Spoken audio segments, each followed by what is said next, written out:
El camino, de Miguel Delibes. Si es la primera vez que entras a la lectura y la quieres seguir desde el principio, podrás encontrar un enlace a la primera lectura del libro abajo en la descripción del vídeo. Y venga, vamos allá. Qué bien nos transporta Miguel Delibes con su escritura, una forma de escribir muy sencilla, ¿verdad? Se lee muy bien. Y cómo nos transporta, cómo es capaz de transportarnos a ese pueblo y hacernos sentir parte de ese pueblo y con todos estos personajes, los paisajes. Ya que estamos terminando, ya casi estoy como echando de menos al pueblo y todas estas personas. No sé si os pasará lo mismo. Como si fuerais vecinos del pueblo, vaya. Vamos allá. Capítulo 18. Como otras mujeres, la guindilla mayor despreció el amor mientras ningún hombre le propuso amar y ser amada. A veces, la guindilla se reía de que el único amor de su vida hubiera nacido precisamente de su celo moralizador. Sin su afán de recorrer los montes durante las anochecidas de los domingos, no hubiera soliviantado a los mozos del pueblo.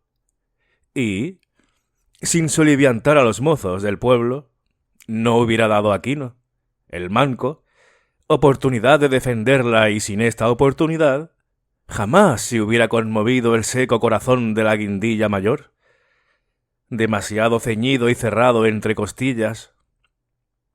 Era la de su primer y único amor, una cadena de causalidad y casualidad que si pensaba en ella la abrumaba.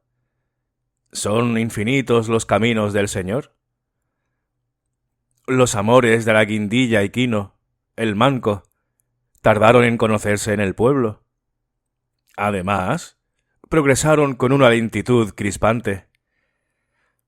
Era un paso definitivo, a la postre. Quino, el manco, ya había pensado en ella, en la guindilla, antes del incidente con los mozos. La guindilla no era joven y él tampoco. Por otro lado, la guindilla era enjuta y delgada y poseía un negocio en marcha y un evidente talento comercial, precisamente de lo que él carecía. Últimamente, Quino estaba asfixiado por las hipotecas. Bien mirado, propiedad de él, lo que se dice de él, no restaba ni un hierbajo del huerto. Además, la guindilla era delgada y tenía los muslos escurridos. Vamos, al parecer. Naturalmente, ni él ni nadie vieron nunca los muslos a la guindilla. En fin, la guindilla mayor constituía para él una solución congruente y pintiparada. Cuando Quino, el manco, la defendió de los mozos en el puente, no lo hizo con miras egoístas. Lo hizo porque era un hombre noble y digno y detestaba la violencia, sobre todo con las mujeres. Que luego se enredó la cosa y la guindilla le miró de este u otro modo, y le besó ardorosamente el muñón y él, al beso, sintió como el cosquilleo de un calambre a lo largo del brazo y se conmovió. Bien. Eslabones de una misma cadena.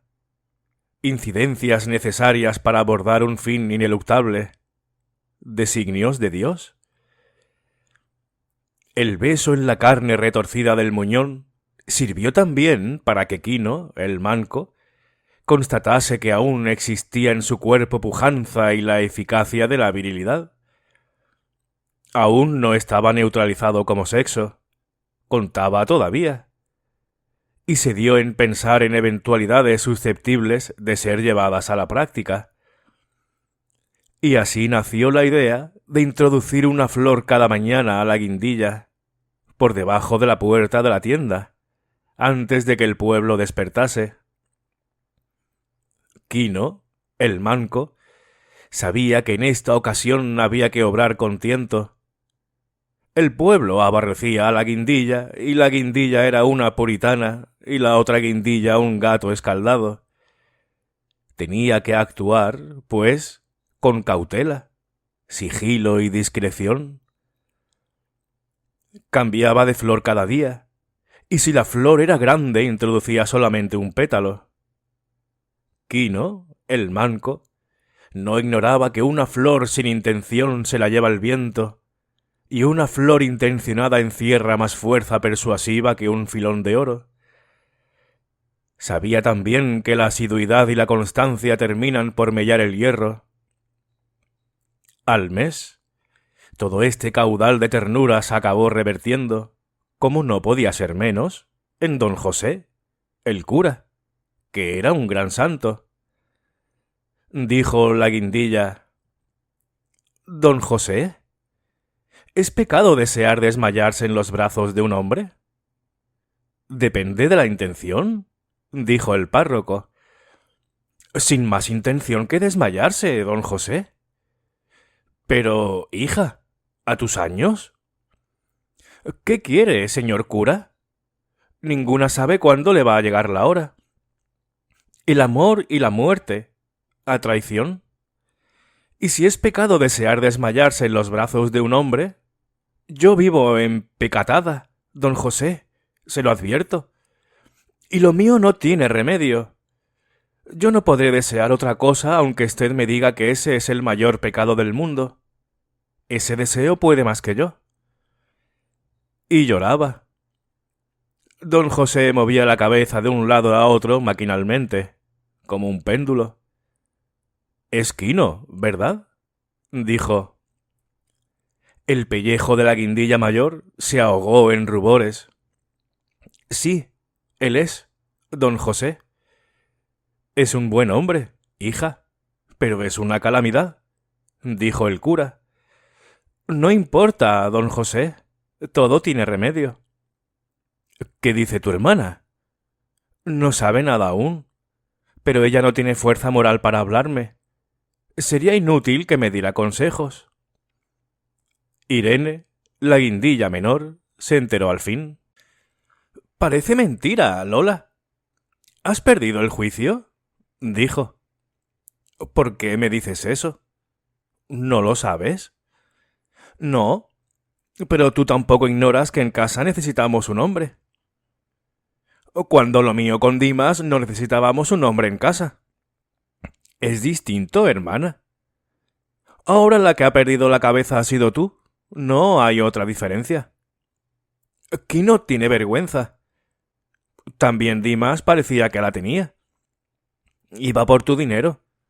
Dimas duró lo que las 5.000 pesetas. Tú lo dijiste».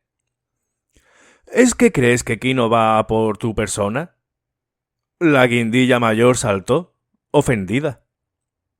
«¿Qué motivos tienes para dudarlo?». La guindilla menor concedió. «A la vista ninguno, desde luego. Además, yo no he de esconderme como tú. Yo me someteré mi cariño a la ley de Dios». Le brillaban los ojos a la guindilla menor. «No me hables de aquello. Te lo pido por la bendita memoria de nuestros padres». Aún en el pueblo no se barruntaba nada del noviazgo. Fue preciso que la guindilla y Quino, el manco, recorrieran las calles emparejados, un domingo por la tarde, para que el pueblo se enterase al fin. Y contra lo que Quino, el manco, suponía, no se marchitaron los geranios en los balcones, ni se estremecieron las vacas en sus establos, ni se hendió la tierra, ni se desmoronaron las montañas al difundirse la noticia.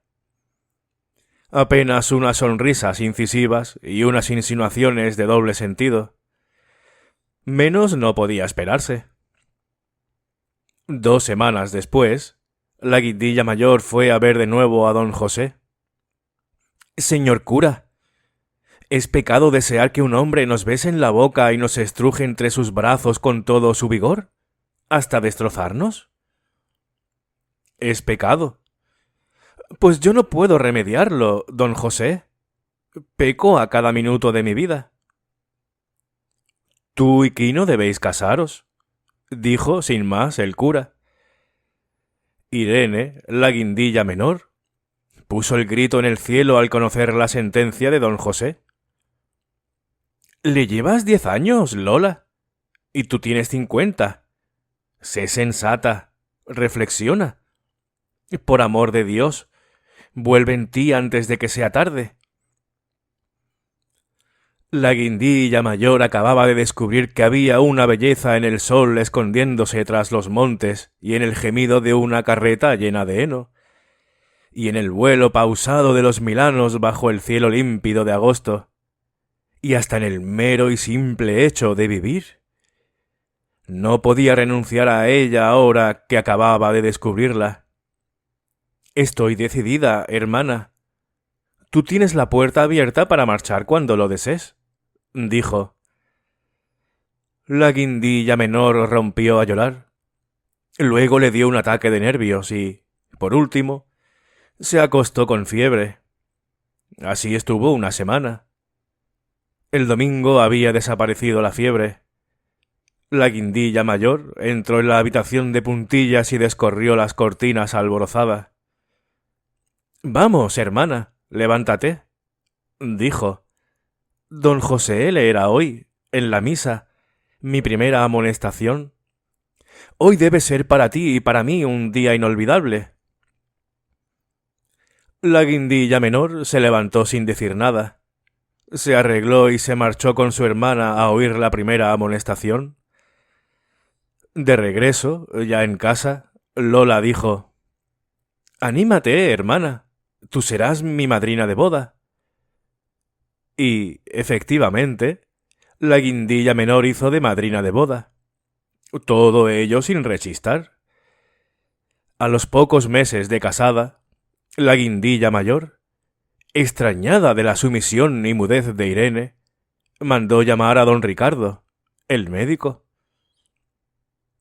Esta chica ha sufrido una impresión excesiva. No razona. De todos modos, no es peligrosa. Su trastorno no da muestra alguna de violencia, dijo el médico. Luego le recetó unas inyecciones y se marchó. La guindilla mayor se puso a llorar acongojada. Pero a Daniel, el mochuelo, nada de esto le causó sorpresa. Empezaba a darse cuenta de que la vida es pródiga en hechos que antes de acontecer parecen inverosímiles y luego, cuando sobrevienen, se percata uno de que no tiene nada de inextricables ni de sorprendentes.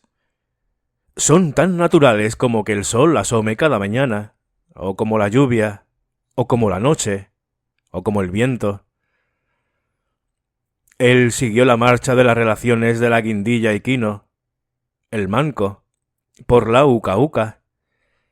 Fue un hecho curioso que tan pronto conoció estas relaciones, sintió que se desvanecía totalmente su vieja aversión por la chiquilla, y en su lugar brotaba como un vago impulso de compasión. Una mañana la encontró hurgando entre la maleza, en la ribera del río. «Ayúdame, mochuelo. Se ha escondido aquí un malvis que casi no vuela». Él se afanó por atrapar al pájaro. Al fin lo consiguió. Pero el animalito, forcejeando por escapar, se precipitó insensatamente en el río y se ahogó en un instante. Entonces la mariuca uca se sentó en la orilla, con los pies sumergidos en la corriente. El mochuelo se sentó a su lado. A ambos les entristecía la inopinada muerte del pájaro. Luego, la tristeza se disipó. «¿Es verdad que tu padre se va a casar con la guindilla?», dijo el mochuelo. «Eso dicen». «¿Quién lo dice?» «Ellos». «¿Tú qué dices?» «Nada». «¿Tu padre qué dice?» «Que se casa para que yo tenga una madre». «Ni pintada querría yo una madre como la guindilla», dijo el mochuelo. «El padre dice que ella me lavará la cara y me peinará las trenzas», volvió a insistir el mochuelo. «¿Y tú qué dices?» «Nada». Daniel, el mochuelo, presentía la tribulación inexpresada de la pequeña, el valor heroico de su hermetismo, tan dignamente sostenido. La niña preguntó de pronto: «¿Es cierto que tú te marchas a la ciudad?» Dentro de 3 meses. He cumplido ya 11 años. Mi padre quiere que progrese. ¿Y tú qué dices? Nada. Después de hablar se dio cuenta el mochuelo de que se habían cambiado las tornas, de que era él, ahora, el que no decía nada. Y comprendió que entre él y la Uca Uca surgía de repente un punto común de rara afinidad, y que no lo pasaba mal charlando con la niña, y que los dos se asemejaban en que tenían que acatar lo que más convenía a sus padres, sin que a ellos se les pidiera opinión. Y advirtió también que estando así, charlando de unas cosas y otras, se estaba bien y no se acordaba para nada de la mica. Y, sobre todo, que la idea de marchar a la ciudad a progresar volvía a hacérsele ardua e insoportable. Cuando quisiera volver de la ciudad de progresar, la mica, de seguro, habría perdido el cutis y tendría, a cambio, una docena de chiquillos. Ahora se encontraba con la Uca Uca con más frecuencia, y Jonah la rehuía con la osquedad que lo hacía antes. Uca Uca, ¿cuándo es la boda? ¿Para julio? ¿Y tú qué dices? Nada. ¿Y ella qué dice? Que me llevará a la ciudad, cuando sea mi madre, para que me quiten las pecas. ¿Y tú quieres? Se azoraba la Uca Uca y bajaba los ojos. Claro. El día de la boda, Mariuca Uca no apareció por ninguna parte. Al anochecer, Quino, el manco, se olvidó de la guindilla mayor y de todo y dijo que había que buscar a la niña costara lo que costase. Daniel, el mochuelo, observaba fascinado los preparativos en su derredor. Los hombres con palos, faroles y linternas, con los pies embutidos en gruesas botas claveteadas que producían un ruido chirriante al moverse en la carretera. Daniel, el mochuelo, al ver que se pasaba el tiempo sin que los hombres regresaran de las montañas, se fue llenando de ansiedad. Su madre lloraba a su lado y no cesaba de decir: «¡Pobre criatura!». Por lo visto, no era partidaria de dar a la Uca Uca una madre postiza. Cuando Rafaela, la chancha, la mujer del cuco, el factor, pasó a la quesería diciendo que era probable que a la niña la hubiera devorado un lobo, Daniel, el mochuelo, tuvo ganas de gritar con toda su alma. Y fue en ese momento cuando se confesó que si a la Uca Uca le quitaban las pecas, le quitaban la gracia y que él no quería que a la Uca Uca le quitaran las pecas y tampoco que la devorase un lobo. A las 2 de la madrugada regresaron los hombres con los palos, las linternas y los faroles y la Mariuca Uca en medio, muy pálida y desgreñada. Todos corrieron a casa de Quino, el manco, a ver llegar a la niña y besarla y a estrujarla y a celebrar la aparición. Pero la guindilla se adelantó a todos y recibió a la Uca Uca con 2 sopapos, uno en cada mejilla. Quino, el manco, contuvo a duras penas una blasfemia, pero llamó la atención a la guindilla y le dijo que no le gustaba que golpeasen a la niña, y doña Lola le contestó irritada que desde la mañana era ya su madre y tenía el deber de educarla. Entonces Quino, el manco, se sentó en una banqueta de la tasca y se echó de bruces sobre el brazo que apoyaba en la mesa, como si llorara, o como si acabara de sobrevenirle una gran desgracia. Y hasta aquí la lectura de hoy. Hemos pasado un poquito de angustia, aunque no ha durado mucho, con lo de la desaparición de esta niña.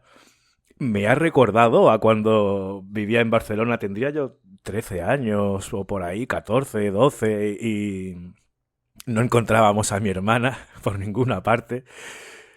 Ella era más en la época en la que estaba muy de moda aquí en España, seguro que muchos lo recordaréis, a Paco Lobatón, lo de quién sabe dónde, que secuestraban a la gente o desaparecían, cosas así. Y estaba todo el mundo en el barrio buscando a mi hermana por todas partes. Ella tendría un año menos que yo. y al final estaba en casa de una amiga que realmente no era que quedara mucho con ella ni nada. Ni siquiera quedaban, no eran amigas de diario ni nada. Nadie se esperaba que estuviera allí y todo el mundo por todas partes buscando a mi hermana en las casas donde solía quedar con sus amigas, no esta, que no era normal. Y así que apareció casi a la tarde-noche y vamos, vamos, vamos. Eso sí, mi padre la cogió le levantó el brazo, lo estuvo bajando por la escalera dándole guantazos en el culo. La pobre mi hermana, que sabía ella. Bueno, eso fue un trago más largo que... Bueno, la lectura ha sido corta, pero lo que ha sido en el pueblo, la búsqueda ha sido mucho más larga, claro. Espero que os haya gustado la lectura. Ya quedan 10 páginas, supongo que en 2 lecturas más, en 2 capítulos terminaremos el libro. A ver, quedan... Sí, no, 3 capítulos. Quedan 3 capítulos... Sí, 3 capítulos. Así que en 3 lecturas más terminamos el vídeo y nos despedimos del pueblo y de todos sus habitantes. Muchísimas gracias por tu compañía. Un fuerte abrazo y hasta la siguiente lectura. Hasta luego.